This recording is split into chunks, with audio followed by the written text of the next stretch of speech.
Hello everybody and welcome to my NXT review. Big show tonight as the war continues and the ratings war against AEW and the war they have going on right now in the Survivor Series Triple Threat Raw versus SmackDown NXT war. What did we do? What was going to happen? Were any of the main roster going to come to NXT and try to invade them after NXT has invaded both Raw and SmackDown? And yes, what do? We do get a little bit of an invasion tonight. As soon as we kick off the show, Mauro Ranallo went to pretty much backstage earlier tonight that the OC, AJ Styles, Gallows, and Anderson pretty much came in, beat up the Undisputed Era, leaving them to a bloody pulp as they entered pretty much the NXT arena, or Full Sail University, but arena as Mauro Ranallo calls it.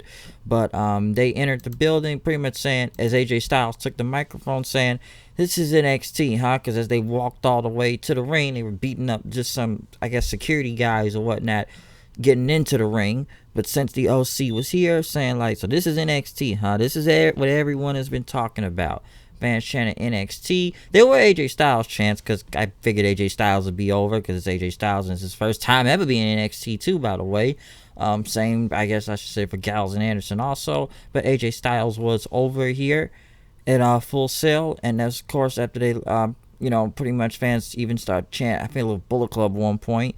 But he talked about Undisputed Era tried to bring the war to Monday Night Raw, and now we're returning the favor. And since the Undisputed Era is beat up, all your champions are out of commission. So pretty much we're taking over NXT. And it's not phenomenal. It's undisputed, as he put it. Tommaso Ciampa came out then. Pretty much people chanted Daddy's Home. Ciampa pretty much said that, people asking for years, like, how come it's taking me so long to get to the main roster? Honestly, they probably would have killed him on the main roster and everything. But he said, I don't need to be there because, you know what? You guys, this is the main roster because today, welcome, you're the guests now. And that NXT is the main roster, and you're welcome into my home. This is Daddy's home, as he put it. Ciampa pretty much said, it's fine, beating up the Undisputed Era and stuff, because you guys want to try to take over my ring, but he said there's a problem here. As Ciampa said, Styles pretty much says you're outnumbered and you don't have the balls to stand up to the OC. Keith Lee and Matt Riddle came out then as the numbers were even. As Ciampa said, NXT has pretty much a lot of balls right now, and fans are chanting "Bask in His Glory" to Keith Lee and everything, and pretty much me, Lee and Riddle here, we're preparing for War Games against Undisputed Era, but tonight we're gonna take down the OC, okay? Because you came to our door and it's left wide open. So if you want to go to war tonight, let's do a big opener for NXT though. Of course, with someone we're gonna invade. I guess Raw is invading tonight for NXT, sending Styles, Gallows, and Anderson there. So it was a good opening, especially with Ciampa pretty much saying, like, you want to come to our house? Let's do this thing. We'll go tonight. But, of course, we kick out with a match with Pete Dunne versus Damian Priest, the rematch. This was a very great match, I will say. I'm not surprised. Almost good as the last one they had a couple weeks ago. Well, was it last week or a couple weeks ago? That was good. In a way, it was kind of like the reverse win, because if you do remember, Damian Priest was able to kick Pete Dunne in the nuts to get the win and hit his finisher. Pete Dunne pretty much was able to dodge Priest as he was going to go for his joint manipulation thing because he tried to do that bow and arrow thing on him.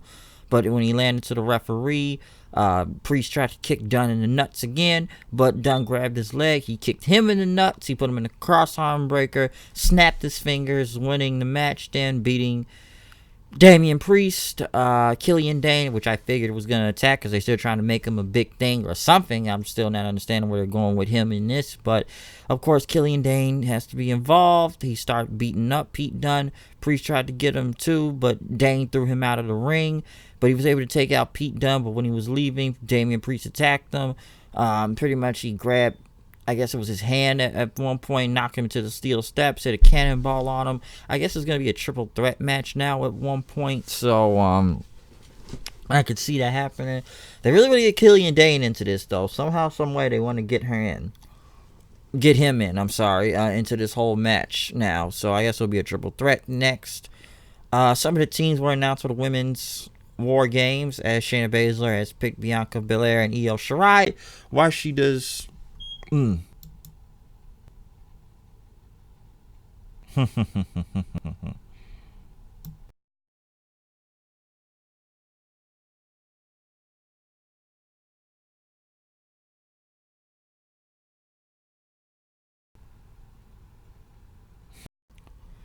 But yes, though, if we were looking for from a kayfabe thing, why would Shayna Baszler pick Bianca and Io, even though she's already beat them and had beef with them before? I don't know, because they're heels, and even someone said, why don't they pick Shafir and Duke? And I don't know if any of them will be the fourth one, because honestly, both of those two are very bad in the ring and should not even be near a War Games match, so that's a positive to that. And Rhea Ripley has picked Tegan Nox and Candice LeRae is part of her team. I don't know why my mind blinked on her for a second. I don't know why they didn't go with Dakota Kai, since Dakota Kai there, pretty much said she's gonna have to, I guess, earn her way, and didn't think she was good enough, which is kind of funny. Ripley picked Tegan Nox because I know people go back to the whole Mae Young Classic thing, which I know Tegan Nox herself in that match, but they kind of played up that Ripley did it and it was gloating her most of the time. But hey, logic here, people. I don't know, this whole women's thing is kind of lacks some logic sometimes of why they're teaming with each other. But Dakota Kai was interviewed and about her match with Baszler later in the show, saying she's got fire ever since he's came back, and she's gonna prove that I'm not some waste of pick and everything. Next, Taynara Conti came out as she's getting ready for a match, but who did she go against? I guess the debut of Santana Garrett. Santana Garrett has been here in WWE before, but she was mostly as enhancement talent and everything. She's part of Mae Young Classic, but now they have signed her to a full contract. This was her, I guess you want to quote unquote debut, and they let Santana Garrett keep her name too. So she's kind of been signed for a while. So now we finally see her on NXT TV, which I'm surprised someone has signed this woman. I don't know why it's taken a lot of people so long to do it, but Santana Garrett, Taynara Conti, it was a good match, I will say. As Santana Garrett lose on her debut technically against Conti. Maybe I would say Conti's out a little bit better. I will say that she won with like a kick to the head and everything, a knee strike and stuff. But it was a good match, I will say, for what it was. But I was kind of surprised they had Santana Garrett lose out there, especially on, like I said, her quote unquote technically debut match. But I guess they wanted, I don't know, I guess they are trying to push Conti, which at least they're trying to make her something more than enhancement talent, getting beat out there too. So at least we'll see where this goes with her. But yes, Santana Garrett making a debut and Conti picking up the win. Shayna Baszler winning against Dakota Kai. A very good match for both of these two. I honestly didn't really think Dakota Kai was really going to win this match in general, but it was a good match between her and Shayna Baszler. Shayna Baszler, of course, ends up winning with the Kirifuda clutch after going for a suplex, landing into a Kirifuda clutch and making Dakota Kai tap out.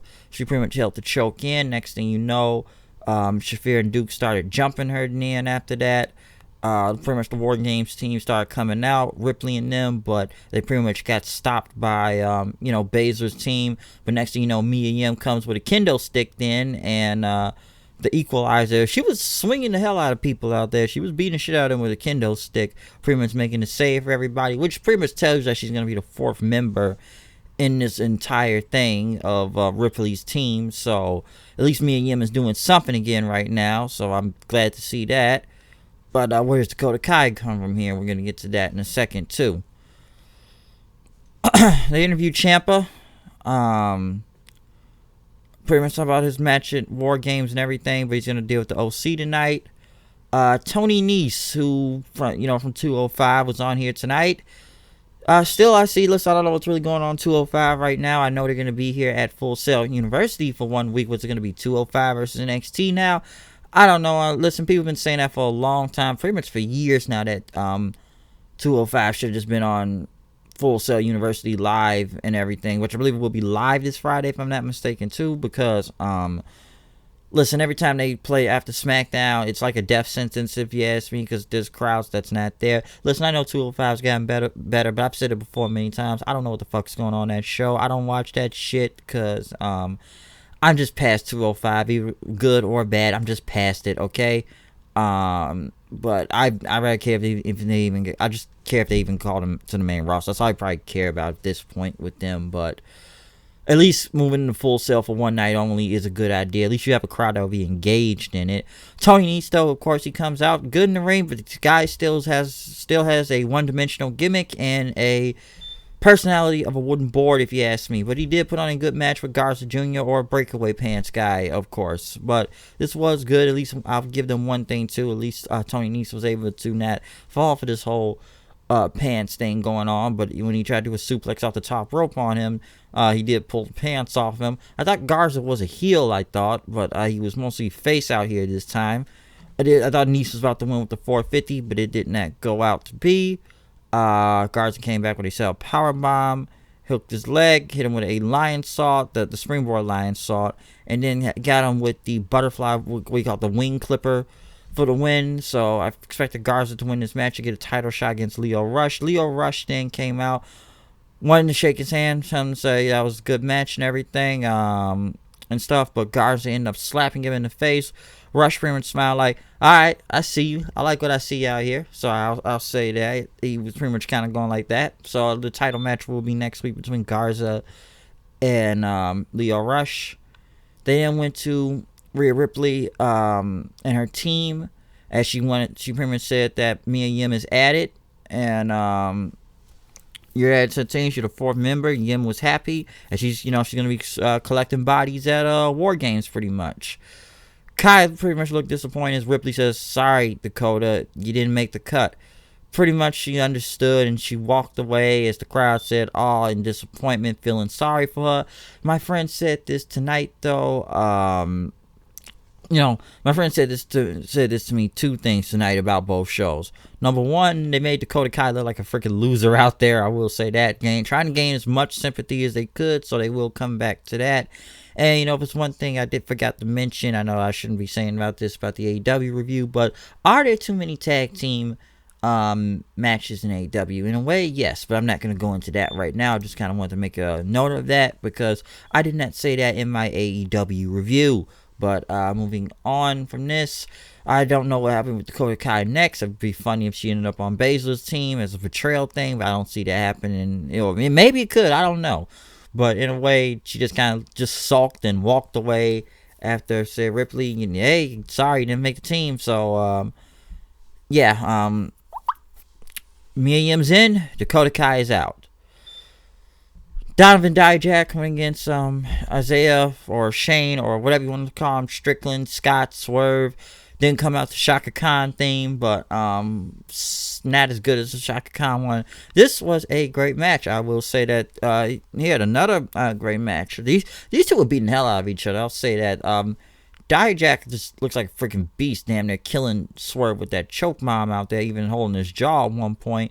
Scott able to pretty much jump on him, getting a poison Rana then. Gave him a double stomp from the apron.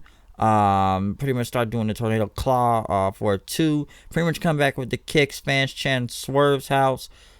Scott pretty much coming back after Dijak pretty much hit him with a big lariat then. He got him into another stomp, but Dijak pretty much came back, hit him with the Feast Your Eyes for the win, taking out Swerve, winning the match. So a very good match between Dijak and Strickland right there. Very enjoyable. I did like the match. Really good out there. Good stuff.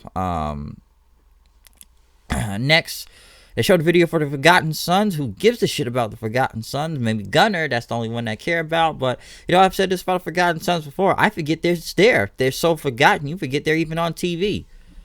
But in the main event, we got the OC versus...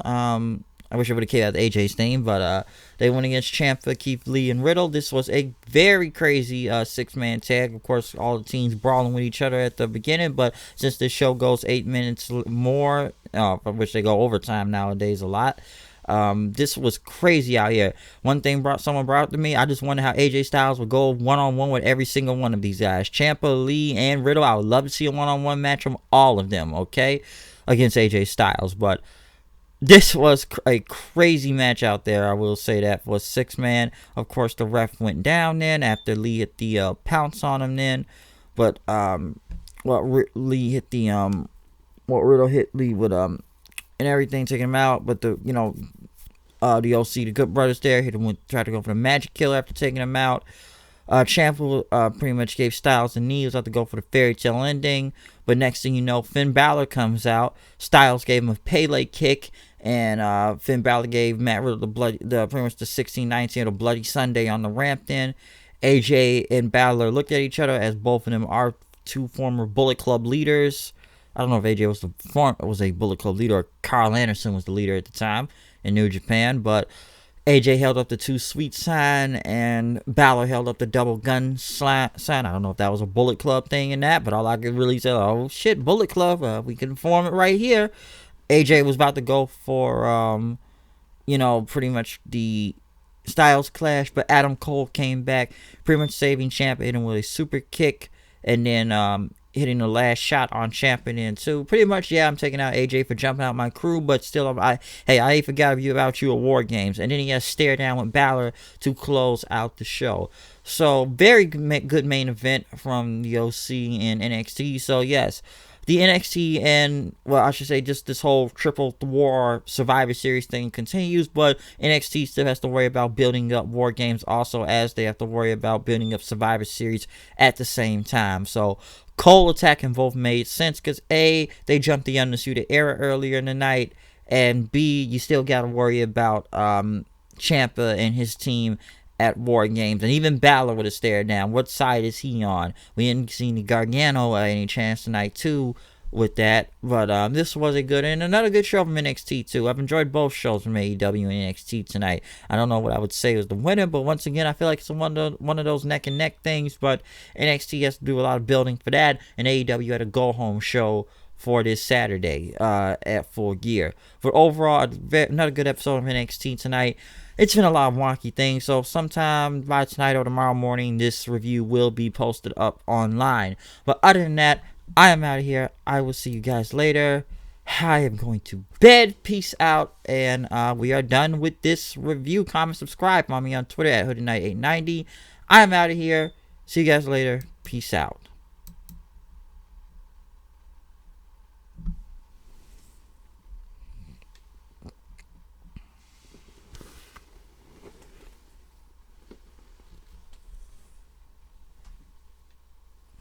Hmm?